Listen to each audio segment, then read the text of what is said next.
Eu queria convidar você a abrir sua Bíblia lá em Lucas 10, 25 a 37. Se você ainda não sabe, no aplicativo tem um esboço da mensagem também. Se você entrar ali no culto online, tem um lugar onde aparece esboço da mensagem, você pode dar uma olhadinha. Se você era daqueles que gostava de seguir o esboço, nós estamos negociando com o pessoal do Prover e em breve você vai ter acesso a um esboço em que você vai poder preencher e escrever usando o teu celular. Isso aí está prometido, já era para estar pronto, mas deve sair em breve. Hoje pela manhã, pastor Márcio trouxe uma mensagem muito especial. Se você não viu a mensagem dele, eu quero encorajá-lo a entrar no YouTube e permitir Deus usar aquela mensagem para abençoar seu coração, falando sobre cura nos relacionamentos. E nós vamos continuar falando sobre cura, sobre restauração, sobre como nós podemos ver o avivamento de Deus acontecer através dos processos de cura e como Deus pode me usar para trazer esse tipo de situação. Mas eu queria começar lembrando sobre alguma coisa que tem muito a ver com a nossa igreja. Qual é a visão, a missão da nossa igreja? Quando você vê qual é a visão que nós temos como Igreja Batista do Bacaxeri, você lê o seguinte: na dependência de Deus, nós como igreja queremos ser reconhecidos como uma igreja que promove a transformação integral do ser humano. O ser humano é mais do que espírito, é mais do que corpo, é mais do que alma, emoções. O ser humano é um todo. Sabe aquele guarda-roupa da vovó que não tem prateleira? Que é um todo, era só um lugar para pendurar roupa. Você já viu aquele guarda-roupa? Então, o ser humano é assim, a gente não tem opção de gavetinha, não. Agora é só emoção, agora é só corpo, agora é só espírito, só coisa espiritual. Nós somos um todo. E nossa igreja, desde o começo da sua história, ela cuida do próximo. Isso faz parte do DNA da nossa igreja. A IBB é uma igreja que sempre cuidou do próximo. Antes dela ser igreja, quando era congregação ainda, uma congregação da primeira Igreja Batista de Curitiba, acabou a Segunda Guerra Mundial, os americanos começaram a mandar o que era conhecido como os alimentos da paz. Alimentos pela paz. Esses alimentos chegaram no Brasil, chegaram em Curitiba. Sabe qual foi um dos postos de distribuição dos alimentos pela paz na cidade de Curitiba? Na região norte da cidade de Curitiba, sabe onde foi? Na Igreja Batista do Bacaxeri, que na época era uma congregação. Não é um privilégio nós temos isso no nosso DNA, na nossa história? Quando eu cheguei aqui em 88, um bom tempo atrás, eu encontrei uma igreja com um serviço social estruturadíssimo, com uma assistente social tocando. Tinha curso de faxineira, datilografia. Quem fez curso de datilografia aqui? Ah lá, está denunciando sua idade, hein? Datilografia. A igreja tinha uma quantidade enorme de máquinas. Dava diploma de curso de datilografia, porque aquilo ajudava a achar emprego. Lembra disso? Para conseguir emprego, você fazia um teste, ver quantas palavras você conseguia datilografar. Nós tínhamos curso de datilografia de costura. Tinha um ambulatório médico, odontológico e psicológico no fundo da igreja. Isso em 88, gente, funcionando a todo vapor. Uma igreja que no seu DNA sempre olhou para o próximo como alguém que precisava ser abençoado e atendido. Hoje nós temos uma ONG, a ABC Viva. Se você ainda não visitou a ONG, não conversou com o pastor Natal, com o pastor Silvani, converse com eles. Eu pedi para colocar alguns dados da ABC Vida, só para a gente ver o que aconteceu o ano passado. Dá uma lidinha aí, só para você ser abençoado. Você faz parte disso. 50,5 toneladas, e já passou disso agora.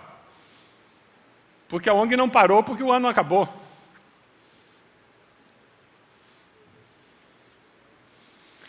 Tudo isso durante o período da pandemia, gente. E veja, isso foi o que passou formalmente pela ONG. Eu conheço uma porção de pequenos grupos que deram cesta básica, que ajudaram a pagar conta de famílias que estavam desempregadas. Eu conheço muita gente que ajudou familiares nesse tempo de crise. A igreja é assim, nós somos, graças a Deus, um povo que olha as necessidades das pessoas e diz, se Deus quer, eu respondo. Eu me torno resposta de Deus para o meu próximo. Por isso que nós estamos orando pelo povo do Amazonas, o povo de Manaus, e nós estamos fazendo o quê? Dando a mão no bolso e contribuindo. E o povo, os nossos missionários que já estão lá em Manaus, já estão espalhados lá no Amazonas, eles estão levando cesta básica, eles estão comprando equipamento para as unidades de saúde, que já não tem mais luva, não tem mais máscara, não tem mais, porque o governo não está conseguindo dar conta. Aí os batistas estão chegando lá e estão fazendo isso. Aleluia! E nós, você é parte da resposta de Deus. Quando você vê a missão da nossa igreja, vamos ler juntos a missão da nossa igreja? Vamos lá. Ser uma igreja acolhedora, discipuladora e multiplicadora, que na dependência de Deus, promove a transformação integral de pessoas, sociedades e povos. É assim que a gente quer viver. Você quer viver assim? Diga amém. O Evangelho, nós queremos viver o Evangelho dessa forma. A parábola que nós vamos estudar hoje é uma parábola que você conhece, uma parábola em que Jesus está tratando sobre essa questão de amar o próximo. Jesus não está falando sobre quem é o próximo. O grande tema que Jesus tem nessa parábola é sobre como eu posso ser o próximo de alguém. Essa é a temática de Jesus. Não é sobre quem é o próximo, mas como eu posso ser o próximo de alguém. Martin Luther King, falando sobre essa parábola, ele faz algumas afirmações muito interessantes. Mas ele tem duas afirmações que eu queria compartilhar com você, que eu gosto demais. Ele diz, quando nós estudamos a parábola do bom samaritano, nós temos que fazer duas perguntas. A primeira pergunta é, o que vai acontecer comigo se eu parar para ajudar? E é verdade. A fé cristã demanda consciência. Deus não nos deu o cérebro para separar as orelhas. A fé cristã é racional, ela é inteligente, ela demanda decisão. Você é discípulo de Jesus porque um dia você decidiu aceitar Jesus, arrepender-se dos seus pecados, e você disse, eu serei cristão. Você resolve ajudar o próximo porque você decidiu. Por isso que aquela pergunta é tão importante. O que vai acontecer comigo? Por quê? Porque pode ser que eu tenha algumas consequências negativas, e eu tenho que ter consciência que eu estou correndo riscos. Pode acontecer alguma coisa muito boa, e eu tenho que ter consciência de que eu estou me metendo em alguma situação.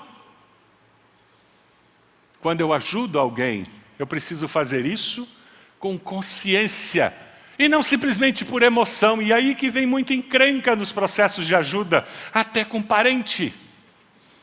A gente ajuda só pela emoção, não de uma forma consciente, não foi uma decisão. E a segunda pergunta dele, dá para mostrar de novo o slide? A segunda pergunta dele é muito interessante. O que vai acontecer com o meu próximo se eu não parar para ajudar? Isso é muito importante, porque como cristão eu tenho que entender que eu fui chamado para ser sal da terra e luz do mundo. E se eu me omitir, alguma coisa acontecerá nessa terra e eu responderei diante de Deus. Então é muito importante que eu tenha consciência de que no uso do livre-arbítrio que Deus me deu, eu me tornarei responsável pelas decisões que eu tomo. Percebe a importância de eu ter consciência de como eu vivo a minha vida e de como eu uso as oportunidades que Deus me dá? Essa história que Jesus conta do bom samaritano, ela acontece quando um doutor da lei vem falar com ele. Lá em Lucas 10 você encontra isso, 10 a partir do versículo 25, e ele está tentando colocar Jesus à prova. Na realidade é isso que está acontecendo. É uma atitude falsa. Lucas 10, de 25 em diante. E o versículo 26, Jesus diz para ele: o que está escrito na lei? Respondeu Jesus: como você a lê? Porque ele diz: mestre, o que eu preciso fazer para herdar a vida eterna? E ele vem com essa balela para o lado de Jesus, e Jesus conhecia o coração dele. E veja, você não precisa ser 100% divino e 100% humano para conseguir perceber quando alguém está vindo tentando te enrolar. Já aconteceu isso com você? Se alguém vir falar com você e você perceber que esse cara está querendo me enrolar? Já percebeu? Pai e mãe, então, percebem no ato quando o filho está vindo enrolar. Não é assim? Mas na hora você diz: aí tem treta. Está escondendo alguma coisa. Então, se você é filho, filha, não se iluda. É por isso que a gente tem a impressão que mãe tem olho pelas costas. Como é que ela percebeu? Jesus percebeu a maldade na pergunta daquele homem. O que eu devo fazer para herdar a vida eterna, cheio de sabedoria? E Jesus olha para ele e diz: o que está escrito na lei? Jesus está tentando fazer ele refletir e olhar para a essência da vida. Como você lê? E no versículo 27, o homem responde: ame o Senhor seu Deus de todo o coração, toda a alma, todas as forças, todo o entendimento, ame o seu próximo como a si mesmo. Ele mencionou o Shema, a essência da fé hebraica. Você encontra isso lá em Deuteronômio, você encontra isso lá em Levítico, é o resumo da lei. Amar a Deus sobre todas as coisas, amar o próximo como a si mesmo. O problema daquele homem não era ignorância, era falta de prática. Que ninguém nos ouça. Você que está na internet, não deixe ninguém perto de você perceber. O nosso problema não é falta de conhecimento, é falta de prática. Não é verdade? Não é a grande verdade? O problema daquele homem é que, além de não praticar, ele tinha atitude errada no coração dele. Ele tinha soberba, orgulho espiritual. É a pior doença que pode entrar no coração de um ser humano. Porque quem tem soberba e orgulho espiritual não precisa da ajuda de Deus, não precisa da ajuda de ninguém. Eu me basto. Aquele homem tinha a teologia correta, mas a atitude errada. Jesus olha para ele e diz: você deu a resposta certa, você respondeu corretamente, faça isso e viverá. Vira para o restante e diz: próxima pergunta. Mais alguém quer falar alguma coisa? Mas o homem persiste. E como ele queria tentar pegar Jesus, tentar enrolar Jesus naquela soberba, naquela autossuficiência, ele achava que ele era muito bom. Ele olha para Jesus e diz: mas quem é o meu próximo?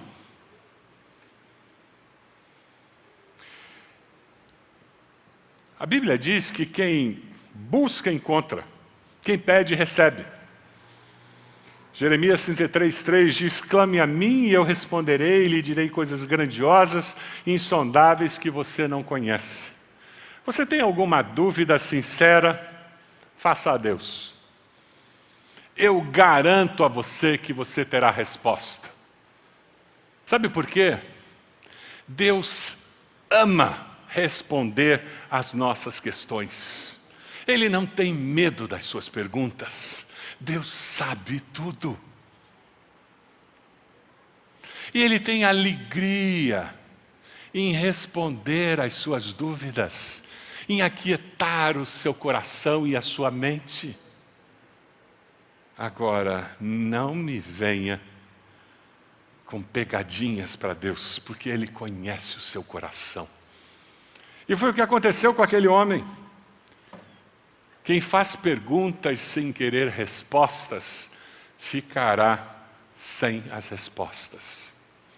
Muitos de nós não encontramos respostas para as nossas perguntas, porque na realidade nós usamos as nossas perguntas como escudos para não nos arrependermos dos nossos pecados, para não mudarmos de vida, para não termos que encarar de frente as nossas inconsistências.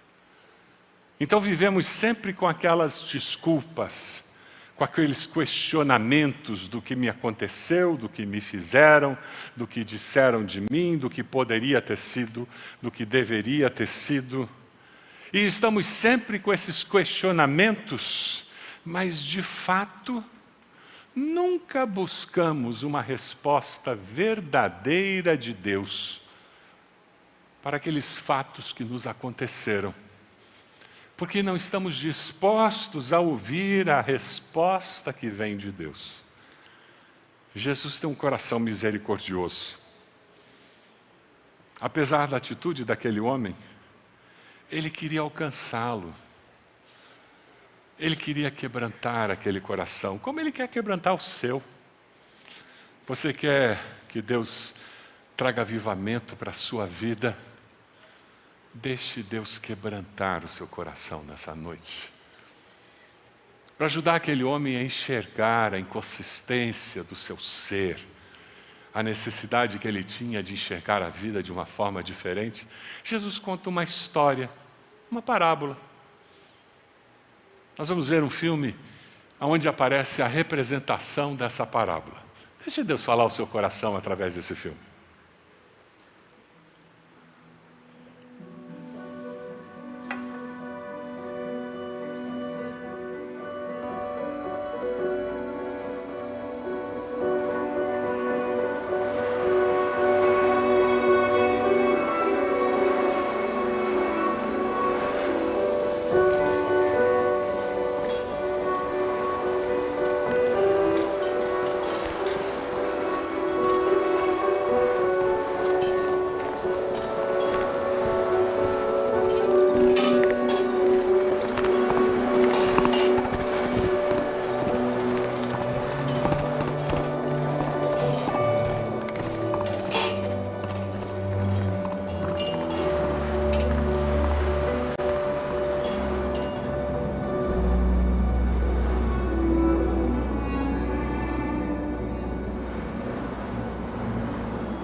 2 religiosos que não ajudaram. Um impuro samaritano, que para aquele religioso que questionava Jesus, jamais poderia ser alguém que faria alguma coisa boa. 27 quilômetros de uma estrada muito perigosa. É interessante porque você tem os assaltantes e os religiosos. Eles faziam a mesma coisa. Eles pecaram contra aquele homem e contra Deus. Os assaltantes, eles pecaram por ação. Eles fizeram alguma coisa má. Os religiosos pecaram por omissão. Eles deixaram de fazer o bem. De uma maneira muito simples, Jesus deixa bem claro que todos pecaram e precisam da misericórdia de Deus. Eu e você somos pecadores. É por isso que todos nós precisamos de um Salvador. É por isso que todos nós precisamos nos arrepender dos nossos pecados e ter um encontro pessoal com Jesus para encontrar perdão dos nossos pecados.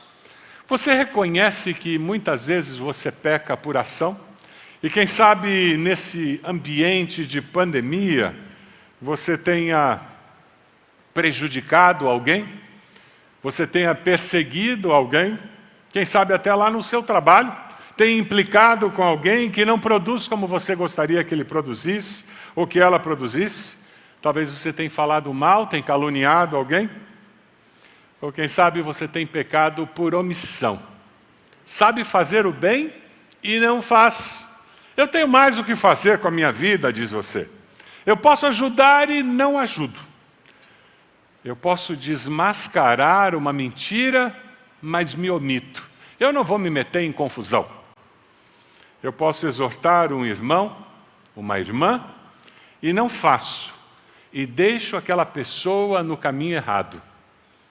Eu me omito. Pecado de omissão.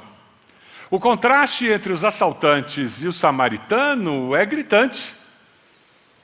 Os assaltantes roubaram, o samaritano colocou a mão no bolso e pagou as despesas. Os assaltantes deixaram o homem moribundo na estrada. O samaritano pegou e o levou até um lugar para ser cuidado. Os assaltantes o abandonaram. O samaritano prometeu voltar para ver como ele estava. Jesus fala como as necessidades do próximo podem ser supridas por quem se considera próximo de alguém. A questão não é se existem pessoas próximas a mim. A questão é se eu me considero próximo de alguém. É se você se considera o próximo daquela pessoa que mora na sua casa, daquela pessoa com quem você trabalha. Se você se considera o próximo daquele parente, aquele parente chato. Toda família tem um. Aquele parente encrenqueiro, que vive na estrada, detonado pelos assaltantes. Você é o próximo daquele parente? Você é o próximo daquela pessoa? Quando o Espírito de Deus está atuando em nossos corações, quando nós vivemos o momento em que o Espírito nos aviva, nós temos a disposição de cuidar do nosso próximo. Porque tudo que ele precisa é ser aceito do jeito que ele é e na situação que ele está. O versículo 33 diz: um samaritano, estando de viagem, chegou aonde se encontrava o homem.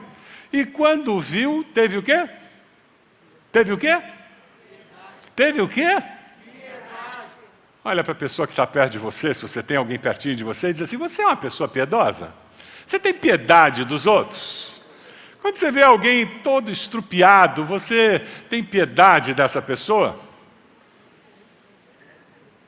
Às vezes o preconceito racial, religioso, às vezes os nossos preconceitos, as nossas ideias preconcebidas nos impedem de agir com misericórdia. O samaritano passou a ajudá-lo na situação em que ele estava, sujo, sem nada, machucado, abandonado, drogado, alcoolizado, quem sabe, viciado. Uma pessoa pornográfica, prostituída, quem sabe? Uma pessoa desonesta, mentirosa, quem sabe? Qual é o estado do próximo que está próximo de você e que faz com que às vezes você tenha dificuldade de ajudá-lo? Na nossa igreja nós temos pessoas que nunca passaram por uma cadeia, mas nós temos pessoas que ainda usam tornozeleira eletrônica. Graças a Deus por isso. Nós temos pessoas que nunca tiveram problemas com drogas, mas nós temos pessoas que já tiveram muitos problemas com drogas. Graças a Deus por isso. A porta está aberta. Nós tivemos alguém que estava todo tatuado e que veio de propósito com boné, porque ele disse, eu vou de camiseta e com boné, eu tenho certeza que não vão me deixar entrar lá naquela igreja. E sabe o que aconteceu? Ele ficou surpreendido, porque não apenas deixaram ele entrar, mas ainda deram um abraço, naquele tempo que a gente podia dar abraço, e alguém ajudou ele a encontrar um lugar para sentar, e ele disse, não entendi. Ele tinha certeza que ele seria rejeitado, porque ele era todo tatuado, e ele estava usando um boné. Que na cabeça dele, em igreja, não se vai tatuado nem de boné. Tem muitas pessoas precisando sentir-se aceita. E você é um instrumento de Deus, para que essas pessoas descubram que Deus as aceita como elas são. Porque Deus enxerga o potencial que elas têm para crescer e virem a ser tudo que Deus planejou que elas seriam. Amém? Nós temos a rede de cuidado em nossa igreja para isso. Você já conheceu a nossa rede de cuidado? Você sabe tudo o que existe na nossa igreja para abençoar as pessoas e ajudá-las a curar as feridas de alma e a serem tudo aquilo que Deus tem para elas? Dê uma olhadinha nesse vídeo que foi preparado pelo nosso Ministério de Comunicação.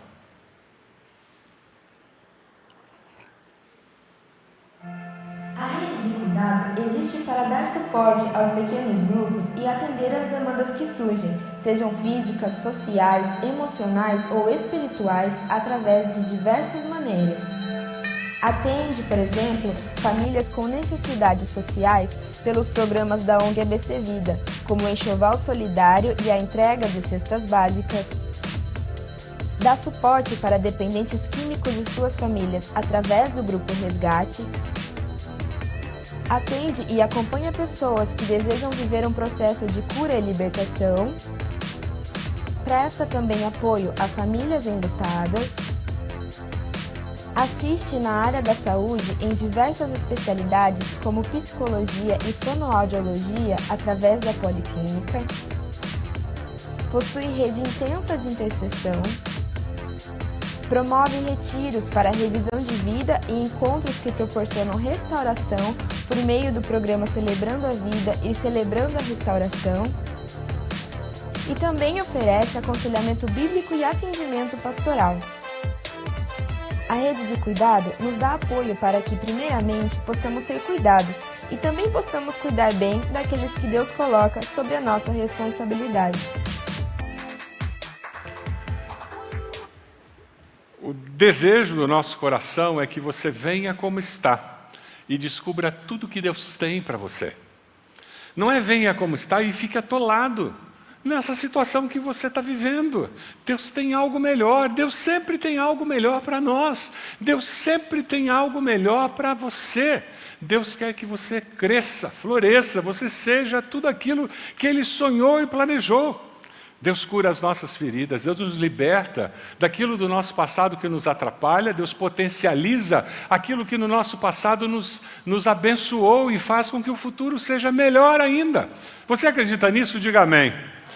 Ajude as pessoas que estão perto de você, que são da nossa igreja e que não precisa ser crente em Jesus para ser abençoado por essa rede de cuidado. Essa rede de cuidado é para abençoar as pessoas em nome de Jesus. Sabe por quê? Porque o próximo, aquele próximo que trabalha com você, aquele próximo que está perto de você, que mora perto de você, aquele próximo que Deus está trazendo perto de você, ele precisa ser ajudado com restauração.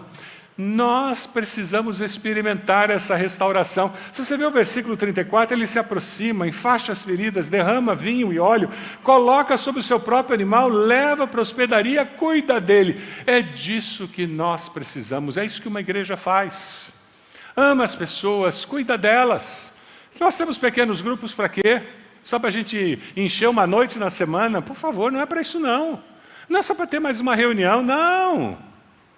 É para nós nos abençoarmos uns aos outros, para nós cuidarmos uns dos outros, para nós vivermos esse mover de Deus nas nossas vidas. Amém? Meus queridos, Tiago nos exorta dizendo que a fé assim, se não vier acompanhada de ações, é coisa morta. Como o corpo sem o espírito está morto, assim também a fé sem ações está morta. Nem toda ferida é física, como desse homem na parábola de Jesus. Tem muita gente sangrando emocionalmente, que vem de famílias feridas, destruídas pelo divórcio, traição, rejeição, baixa autoestima, solidão. Tem muita gente sofrendo depressão por causa da pandemia. Este é um momento para nós, como igreja, estarmos antenados, olhando ao redor e dizendo: vem, vem, vem, Jesus vai te ajudar. Vem, nós queremos abençoar a sua vida. Quem tem o coração avivado, aquecido pelo mover do Espírito de Deus, olha para as pessoas ao redor e diz: eu quero ser o próximo dessa pessoa. Você quer? Você quer que Deus coloque essa percepção no seu coração? Ver as pessoas assim? E começar a ser resposta de Deus na vida dessas pessoas. O livro do mês é esse aqui. A Ede que traduziu esse livro, eu e Ede, nós lemos esse livro alguns anos atrás. Ele é muito especial. São leituras rápidas, de 2 páginas, no máximo 3 páginas. Leituras muito especiais. O nome dele é Resiliente. Quem não precisa de resiliência nesses dias, né? Mas uma das histórias que eu gosto demais desse livro, ele conta a história de um vizinho que ele teve, pai exemplar. Aquele vizinho que você sonha ter. Você conhece gente assim? Bom pai, bom marido, trabalhador, mantém o jardim da casa bonito, a casa bonita, simpático, bom vizinho. Sabe aquele vizinho que no aniversário do seu filho traz um presente bom? E que vem na festa feliz e que é agradável. Conhece gente assim? Tudo de bom, né?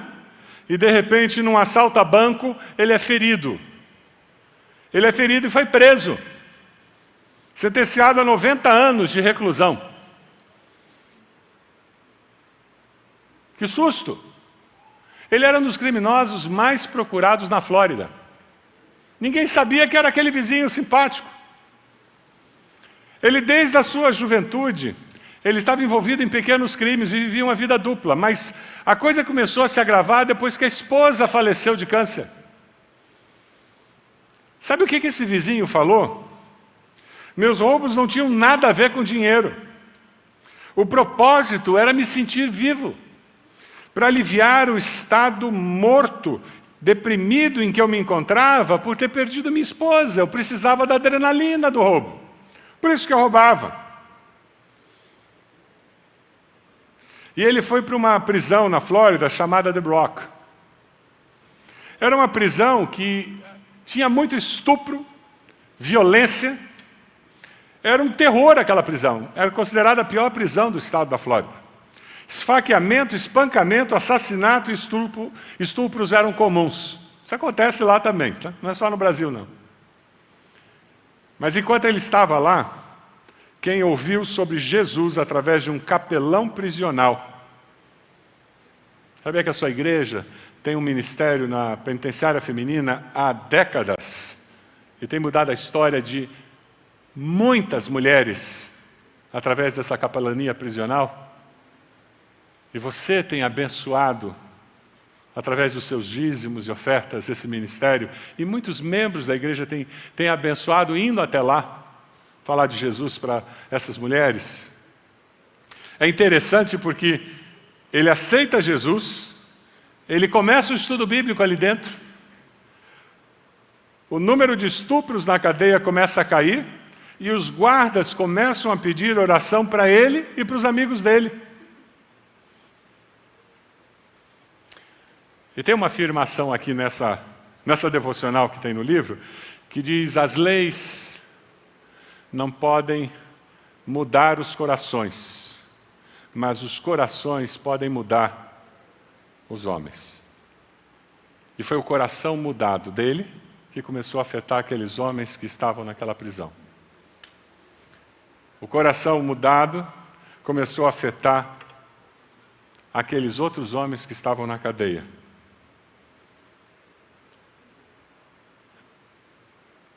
Quando o Espírito de Deus se move no coração de alguém e aviva o coração de alguém, essa pessoa começa a olhar o outro como o próximo e fala de Jesus, e foi o que aconteceu com Ken.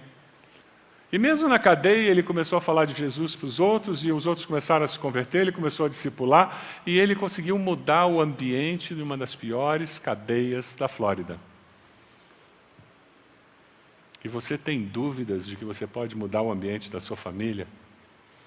Você tem dúvidas que você pode mudar o ambiente de trabalho onde você trabalha, da sua escola, da sua faculdade? Para com isso. O mesmo Espírito que usou o Ken para mudar o ambiente daquela cadeia vai usar você para tocar na vida das pessoas que Deus está colocando ao seu lado. Amém? Aquele homem foi tocado. Para Jesus, amor é algo que você sente e faz. É uma decisão. Não é apenas para minorar a dor que você age a favor do seu próximo. Você quer transformar a realidade da pessoa para melhor. Aquele homem levou o homem para a hospedaria, pagou as despesas e voltou depois. No nosso país, particularmente com a pandemia, o número de abuso de crianças, de feminicídio e de violência doméstica subiu de uma maneira absurda. Nós precisamos estar atentos e usar o Disque 100 para denunciar, para não ser culpado do pecado de omissão. Não basta minorar a dor. Nós precisamos transformar a realidade da pessoa para melhor. Você sabe de alguma criança que está sendo abusada, violentada? Denuncie. Tem algum idoso que está sendo abusado, explorado? Denuncie. Não se omita. Isso é ser o próximo de alguém em necessidade. Essa é a chamada que Deus nos dá. Quando o Espírito de Deus aviva os nossos corações, de fato, nós vivemos como esse samaritano. E nós cuidamos do nosso próximo. Jesus olha para aquele homem, aquele doutor da lei, e diz: qual dos três você acha que foi o próximo do homem? Ele não disse o samaritano. Ele disse o que teve misericórdia.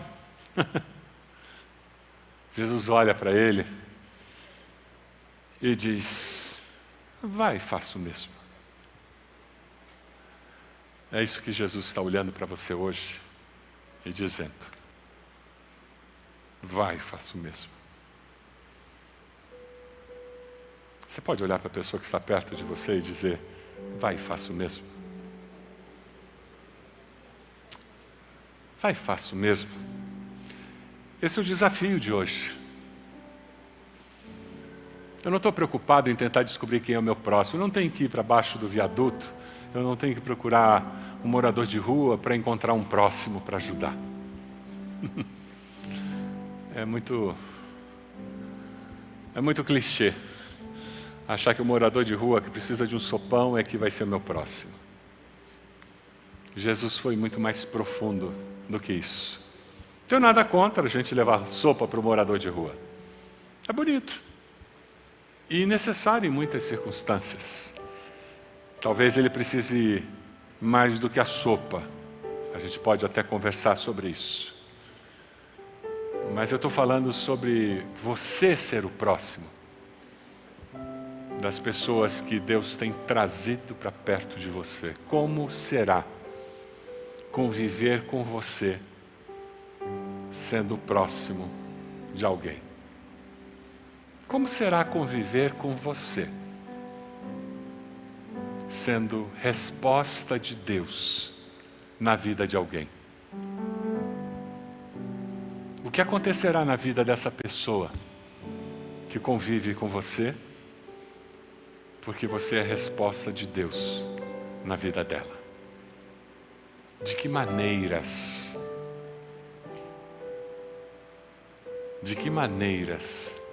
você impactará a vida dessa pessoa? Você pode abaixar a sua cabeça?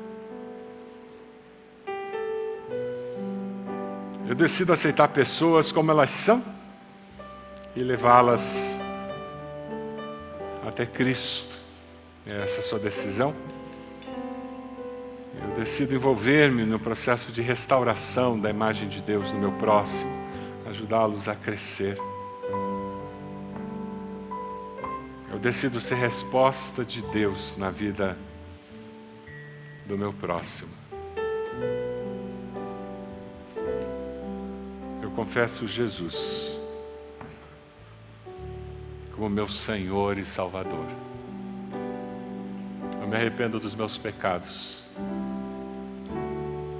Eu peço perdão a Jesus. Diga isso: Senhor, eu me arrependo dos meus pecados. Eu peço perdão ao Senhor. Toma minha vida em tuas mãos. Eu sou teu. Você fez essa oração? Enquanto todos estão orando, levante sua mão dizendo: eu fiz essa oração, pastor. Graças a Deus. Louvado seja. Louvado seja. Mais alguém? Louvado seja. Louvado seja.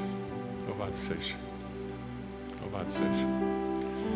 Se você decide hoje ser próximo na vida daqueles que estão perto de você, ser a resposta de Deus na vida de alguém, coloque-se de joelhos onde você está e nós vamos orar por você. Pastor, eu estou tomando uma decisão hoje. Eu vou ser o próximo na vida de alguém. Eu entendo que Deus tem um plano na minha vida. Eu me coloco de joelhos. Deus falou comigo, Deus falou comigo de uma forma específica. Eu até tenho o nome da pessoa. Quem sabe você está entendendo que de uma forma geral, eu quero ter essa atitude, eu quero viver com essa atitude de ser resposta de Deus na vida das pessoas. E você está assumindo essa atitude. Nesse ano de 2021, de uma forma muito específica, eu quero ser resposta de Deus na vida da minha família, na vida das pessoas com quem eu trabalho, na vida dos meus parentes. Eu quero ser resposta de Deus. Coloque-se de joelhos, onde você está? Dizendo: eu quero, Senhor, eu quero que o Teu Espírito haja na minha vida. Faça uma obra em mim, para que eu seja a resposta do Senhor. Você que está nos vendo na internet, se você pudesse ajoelhar onde você está também, faça isso. Coloque-se de joelhos, dizendo: Deus, eu quero ser resposta do Senhor na vida da minha família, da vida dos meus colegas de trabalho. Eu quero ser resposta do Senhor na vida das pessoas com quem eu convivo. Momento de consagração ao Senhor, momento de dedicação ao Senhor. Pai amado, nós nos colocamos diante do Senhor e dizemos: sim, sim, nós queremos ser resposta do Senhor na vida das pessoas, abençoá-las por termos a sensibilidade do Teu Espírito para atender às necessidades dessas pessoas, para ajudá-las nesse processo de restauração, para ajudá-las nesse processo de sentirem-se aceitas, amadas pelo Senhor, para abençoá-las nesse processo de crescer, de encontrarem sanidade, encontrarem cura, Senhor. Ó Deus amado, ouve a oração de cada um dos Teus filhos e filhas que de joelhos estão dizendo: eu me consagro aqui, Senhor.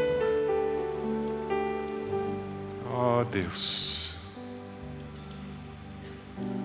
ó Deus amado. Ouve o nome das pessoas que estão sendo ditos agora para o Senhor. Fale o nome das pessoas. Diga ao Senhor da sua decisão.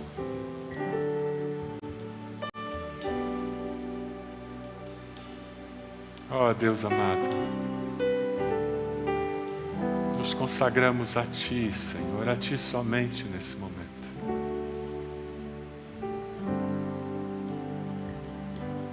Somos do Senhor. Faça uma obra na nossa vida. Aviva o nosso coração, Senhor.